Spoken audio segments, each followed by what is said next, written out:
Bist du jemals mit diesem seltsamen, drückenden Gefühl aufgewacht, dass du gar nicht dein eigenes Leben lebst? Nicht das Leben eines Fremden, sondern einfach nicht dein wahres, eigentliches Leben. Es fühlt sich an, als wärst du ein Schauspieler in einem Theaterstück, dessen Drehbuch jemand anderes vor langer Zeit für dich geschrieben hat. Du kennst deine Einsätze, du kennst die Kulissen.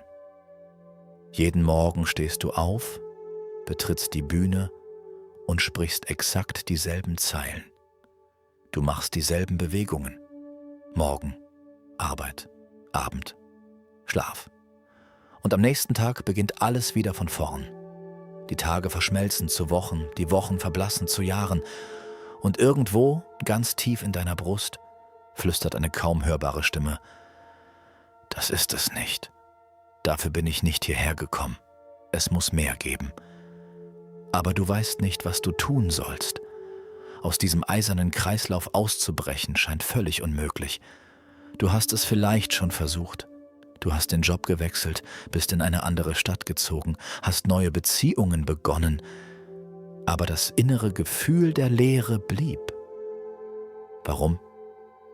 Weil die Kulissen sich geändert haben, aber das Drehbuch exakt dasselbe geblieben ist. Gibt es also einen Ausweg? Ja. Es gibt Menschen, die leben, als hätten sie den Code des Universums geknackt. Sie hetzen nicht, sie kämpfen nicht verzweifelt. Sie strahlen eine tiefe Ruhe aus und das Leben fließt ihnen scheinbar mühelos zu. Ihr Geheimnis ist kein Zufall. Sie kennen die Architektur der Realität. Die alten Weisen und Mystiker nannten diesen endlosen Kreislauf das Rad von Samsara. Es ist das Rad der Wiedergeburten. Doch lass dich nicht täuschen. Samsara ist kein mystisches Konzept, das erst nach deinem physischen Tod stattfindet. Es ist eine exakte, schonungslose Beschreibung deines jetzigen Alltags. Es ist der Zyklus, in dem die meisten Menschen Leben für Leben, Tag für Tag verbringen, ohne jemals zu begreifen, dass die Tür nach draußen die ganze Zeit offen stand. Du wachst morgens auf, spürst dieselben Emotionen wie gestern, denkst dieselben Gedanken, nimmst denselben Weg zur Arbeit, führst dieselben trivialen Gespräche und gehst abends mit denselben ungelösten Sorgen ins Bett. Du drehst dich in einem Rad, das von deinen eigenen unterbewussten Programmen angetrieben wird? Du glaubst, du triffst freie Entscheidungen? Die bittere Wahrheit ist, über 90% deiner Reaktionen sind vollautomatisch. Du bist in einer unsichtbaren Schleife gefangen. Einer Schleife, die von der Gesellschaft, deiner Erziehung, deinen tiefsten Ängsten und den Medien programmiert wurde. Solange du diese Programmierung nicht durchschaust, bist du nur ein Passagier in einem Zug, der im Kreis fährt. Um dieses Rad anzuhalten, musst du verstehen, was in dem Moment passiert, in dem du die Augen schließt. Schlaf ist nicht einfach nur biologische Erholung. Jeder Schlaf ist ein kleiner Tod. Jede Nacht stirbst du für diese Realität. Dein alltägliches, lautes Wachbewusstsein erlischt. Die strenge Verbindung zwischen deinem Geist und deinem physischen Körper lockert sich. Du verlässt die dichten, schweren Schichten der materiellen Welt und kehrst zurück zur Quelle, in den Raum der unendlichen Möglichkeiten. Und jeder Morgen, jeder einzelne Morgen ist eine buchstäbliche Wiedergeburt.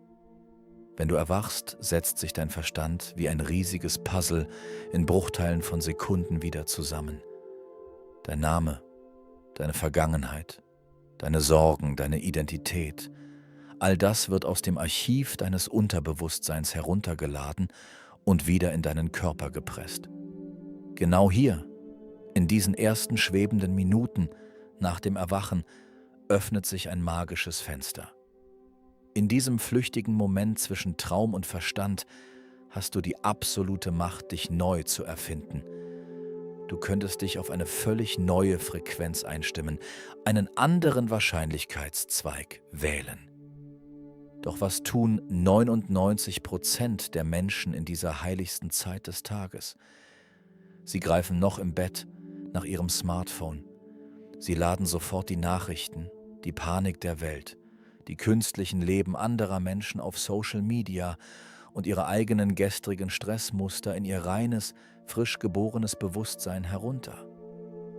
Bam! Das Fenster schließt sich. Das Puzzle setzt sich exakt nach dem alten, fehlerhaften Bauplan von gestern zusammen. Du hast deine Chance auf Veränderung für heute bereits ruiniert, bevor du überhaupt aufgestanden bist. Der einzige Schlüssel, um dieses Gefängnis zu verlassen, ist radikale Achtsamkeit. Wahre Achtsamkeit bedeutet nicht, stundenlang im Lotussitz zu sitzen und an nichts zu denken. Es ist die unbestechliche Erkenntnis darüber, wo du dich in diesem exakten Moment befindest. Nicht, wo du gerne wärst. Nicht, wo du laut Gesellschaft sein solltest, sondern wo du wirklich bist. Ohne Ausreden. Betrachte deine Schwächen. Betrachte deine Ängste. Betrachte deine unbewussten Reaktionen wie ein Wissenschaftler. Die meisten Menschen belügen sich selbst. Sie sagen, ich bin ein spiritueller, guter Mensch, der sich verändern will. Aber im Alltag schreien sie ihre Liebsten an, bewerten andere und konsumieren toxische Inhalte. Sobald du aufhörst, dich selbst anzulügen und den Autopiloten erkennst, verliert Samsara seinen Halt. Du nimmst das Lenkrad wieder in die Hand. Lass uns noch tiefer in das Gefüge des Universums blicken. Die moderne Quantenphysik und die alten Alchemisten sind sich in einem Punkt absolut einig. Die Realität ist nicht linear. Sie ist ein unendliches Netz aus Wahrscheinlichkeitszweigen. In jedem Bruchteil einer Sekunde existieren tausende Versionen dessen, was als nächstes passieren kann. Es gibt jetzt gerade eine Version deiner Realität, in der du dieses Video wegklickst und alles beim Alten bleibt. Und es gibt eine Version, in der diese Worte den Schalter in deinem Verstand umlegen und du ab heute ein Leben in absoluter Fülle und Freiheit beginnst. Aber auf welchem Zweig wirst du landen? Du landest immer auf dem Zweig, der exakt deiner aktuellen inneren Frequenz entspricht. Das Universum ist wie ein gigantisches Radio. Wenn dein innerer Empfänger auf Furcht, Mangel und Opferrolle eingestellt ist, kannst du unmöglich die Melodie von Reichtum, Liebe und Freiheit empfangen. Hier scheitern fast alle klassischen Kurse zur Selbstoptimierung. Sie predigen, tu mehr, arbeite härter, zwing dich dazu. Sie versuchen, die Realität allein durch physische Handlungen und Willenskraft zu verändern. Aber wenn du innerlich auf Mangel programmiert bist, werden all deine verzweifelten Handlungen nur noch mehr Mangel erschaffen. Du kannst dich zwingen, 10 Stunden am Tag zu arbeiten, aber wenn deine Frequenz lautet, das Leben ist ein harter Kampf, wird das Universum dir genau das liefern. Einen harten, endlosen Kampf. Handlungen, die nicht aus einem veränderten, höheren Bewusstseinszustand kommen, sind bloße Zeitverschwendung. Du kannst einen kaputten Kompass nicht reparieren, indem du einfach schneller in die falsche Richtung rennst. Wie also änderst du deinen Zustand? Zustand ist nicht nur positives Denken. Es ist die Symbiose aus deinen tiefsten Überzeugungen, deinen unterdrückten Emotionen, deiner Körperhaltung und der Energie, die durch dein Nervensystem fließt. Um diesen Zustand zu wechseln, musst du den Hauptschalter der Matrix bedienen. Deine Aufmerksamkeit ist die eigentliche Währung des Universums. Sie ist 1000-mal wertvoller als Geld. Das, worauf du deine Aufmerksamkeit richtest, bekommt deine Lebensenergie. Es wächst, es wird stärker, es materialisiert sich. Wenn du deine Aufmerksamkeit auf das richtest, was dir fehlt, auf deine Schulden, auf Krankheiten, auf die Ungerechtigkeit der Welt, dann fütterst du genau diese Dämonen mit deiner Lebenskraft. Stell dir deine Aufmerksamkeit wie einen Laserstrahl vor. Gewöhnliches Licht streut in alle Richtungen. Es beleuchtet den Raum ein wenig, hat aber keine Durchschlagskraft. Das ist der Geist eines unbewussten Menschen. Ein Laser hingegen bündelt alle Lichtpartikel auf einen einzigen, winzigen Punkt. Er kann Stahl durchschneiden. Wenn du lernst, deine Aufmerksamkeit zu fokussieren wie einen Laser, wird die Realität vor dir weich wie Wachs. Wie meistert man diesen Laser? Die Eingeweihten nutzten eine Technik namens Fixierung der Aufmerksamkeit. Schritt 1. Wähle nur ein einziges klares Ziel, nicht 10, ein einziges. Schritt 2. Definiere es kristallklar. Das Unterbewusstsein versteht keine schwammigen Wünsche wie „Ich will glücklich sein“. Schritt 3. Erschaffe physische Anker in deinem Alltag. Ein Ring an deinem Finger, ein Bild auf deinem Bildschirm. Jedes Mal, wenn du den Anker siehst, ziehst du deine verstreute Aufmerksamkeit gewaltsam zurück zu deiner Vision. Schritt 4. Die Morgen- und Abendrituale. Visualisiere dein Ziel nach dem Aufwachen und fühle Dankbarkeit vor dem Einschlafen. Schritt 5. Das radikale Abschneiden aller Ablenkungen. Schritt 6. Der Zustand steht über der Handlung. Schritt 7. Der Beobachter.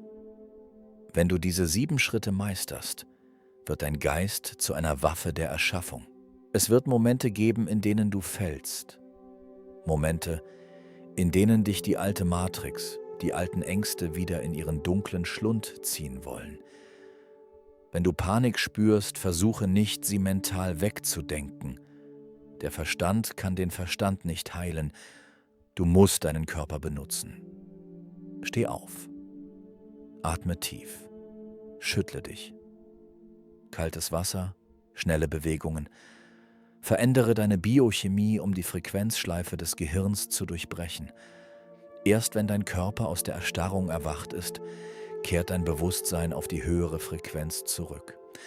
Die mächtigste aller Techniken ist der Beobachtermodus. Wenn Angst, Wut oder Neid in dir aufsteigen, identifiziere dich nicht damit. Sag nicht, ich bin wütend. Sag, ich beobachte, wie das Programm der Wut gerade durch meinen Körper fließt. Spürst du den Unterschied? Der Beobachter wird nicht nass, wenn er den Regen ansieht. Sobald du dich von der Emotion löst und sie nur noch neutral betrachtest, entziehst du dem Programm den Strom. Es verhungert. Du bist nicht dein Verstand. Du bist das unendliche Bewusstsein, das diesem Verstand beim Denken zuschaut. Doch all deine Bemühungen, deine Frequenz zu erhöhen, sind völlig sinnlos, wenn du Löcher in deiner Aura hast. Du kannst versuchen, ein kaputtes Fass mit Wasser zu füllen. Es wird niemals voll werden. Es gibt 5 Hauptlöcher, durch die die moderne Menschheit ausblutet. Das erste Loch. Das Chaos der unvollendeten Dinge. Jedes Buch, das du nicht zu Ende gelesen hast, jedes Versprechen, das du nicht gehalten hast, jedes Projekt, das du aufgeschoben hast, saugt im Hintergrund ununterbrochen Energie ab. Es sind offene Browser-Tabs in deinem Gehirn, die deinen Arbeitsspeicher zerstören. Triff eine Entscheidung. Mach es zu Ende oder streiche es für immer aus deinem Leben. Das zweite Loch? Toxische Menschen und Energievampire. Das sind keine Monster aus Märchenbüchern. Das sind Kollegen, alte Freunde oder Verwandte, die ständig jammern, kritisieren und Drama erschaffen. Sie haben ihre eigene Quelle der Energie verloren und zapfen sich nun an deine an. Wenn du dich nach einem Gespräch leer, schwer und erschöpft fühlst, wurdest du gerade beraubt. Kappe diese Verbindungen, ohne Schuldgefühle. Es ist pure Selbstverteidigung. Du kannst niemanden retten, der ertrinken will. Das dritte Loch. Sinnloser Konsum. Das endlose Scrollen durch Social Media. Das Binge-Watching von Serien, das Verfolgen von Nachrichtenreportern, die dir Angst einjagen wollen. Deine Aufmerksamkeit wird gestohlen und in fremde Taschen geleitet. Du gibst deine Lebenszeit, um die Träume anderer Menschen zu finanzieren. Jede Stunde, die du auf einen Bildschirm starrst und das Leben anderer konsumierst, ist eine Stunde, in der du dein eigenes Leben nicht erschaffst. Das vierte Loch: unterdrückte Emotionen. Die Wut, die du heruntergeschluckt hast, um höflich zu sein. Die Tränen, die du verdrängt hast, um stark zu wirken. Diese Emotionen verschwinden nicht. Energie kann nicht zerstört werden. Sie lagern sich als dichte Blockaden in deinem Körper ab, manifestieren sich als Krankheiten und chronische Verspannungen. Du musst lernen, Emotionen physisch loszulassen, ohne anderen zu schaden. Schreie im Wald, schlag auf ein Kissen, weine. Lass das Gift aus deinem Tempel. Das fünfte Loch: die Illusion des Multitaskings. Die Gesellschaft hat uns eingeredet, es sei effizient, 10 Dinge gleichzeitig zu tun. Die neurologische Wahrheit ist, Multitasking zerstört deine mentale Kapazität. Bei jedem Wechsel der Aufgabe verlierst du bis zu 40% deiner Konzentrationskraft. Deine Energie wird zu Staub zerschlagen. Tue eine Sache und tue sie mit deiner absoluten, ungeteilten göttlichen Präsenz. Wenn du all diese Löcher geschlossen hast, öffnet sich der Weg zum größten Geheimnis der Manifestation: der Zustand des Kindes. Ein Erwachsener ist festgefahren. Er hat Angst vor Fehlern, Angst vor dem Urteil anderer. Er kämpft verbissen um Ergebnisse. Ein Kind hingegen spielt. Ein Kind hat keine Angst davor, 100-mal hinzufallen, während es laufen lernt. Es existiert vollkommen im Jetzt. Dem Universum ist deine verbissene Ernsthaftigkeit völlig egal. Realität reagiert am schnellsten auf Leichtigkeit, auf Freude, auf die pure kindliche Neugierde an der Existenz. Erinnere dich daran, was dir als Kind Freude bereitet hat, nur der Sache wegen. Ohne den Hintergedanken, damit Geld zu verdienen oder Lob zu bekommen. Bringe diese spielerische, unschuldige Frequenz zurück in deinen Alltag. Und du wirst sehen, wie sich schwere, massive Probleme plötzlich wie in Luft auflösen. Du kennst jetzt die Anatomie der Matrix. Aber Wissen ohne Umsetzung ist totes Wissen. Tausende lesen spirituelle Bücher und sterben in Armut und Frustration. Du musst handeln. Dein Plan beginnt heute, nicht morgen, nicht am Montag. Nimm ein Blatt Papier, ziehe einen Strich durch die Mitte. Links schreibst du deine aktuelle Realität auf, brutal ehrlich. Deine Finanzen, deine Gesundheit, deine Süchte. Rechts schreibst du die Realität, in die du springen willst. Dann wählst du nur eine einzige Sache aus, die du ab heute veränderst. Schließe ein Energieloch nach dem anderen. Implementiere deine Anker. Füttere den neuen Wahrscheinlichkeitszweig täglich mit deinem Fokus. Nach einem Monat wirst du erste Risse in der alten Matrix sehen. Nach 6 Monaten wird dich niemand mehr wiedererkennen. Viele Menschen flüchten sich in die Esoterik, weil sie in der physischen Welt versagt haben. Sie meditieren 10 Stunden am Tag, haben aber Angst, ihre Rechnungen zu öffnen. Wahre Meisterschaft bedeutet nicht, in eine Höhle in den Himalaya zu fliehen und dem Geld abzuschwören. Das ist Flucht. Wahre Meisterschaft ist, in der lauten, chaotischen, modernen Welt zu stehen, mit beiden Beinen fest auf dem Boden und gleichzeitig mit dem Kosmos verbunden zu sein. Sei reich, sei erfolgreich, liebe deinen Körper. Aber wisse in jeder Sekunde, dass all das nur ein göttliches Spiel ist, bei dem du die Regeln schreibst. Wenn Geist und Materie in dir zu einer Einheit verschmelzen, wirst du vom Spielball des Schicksals zum Architekten deines Universums. Dein neues Leben wartet genau jetzt, auf einem anderen Wahrscheinlichkeitszweig, auf dich.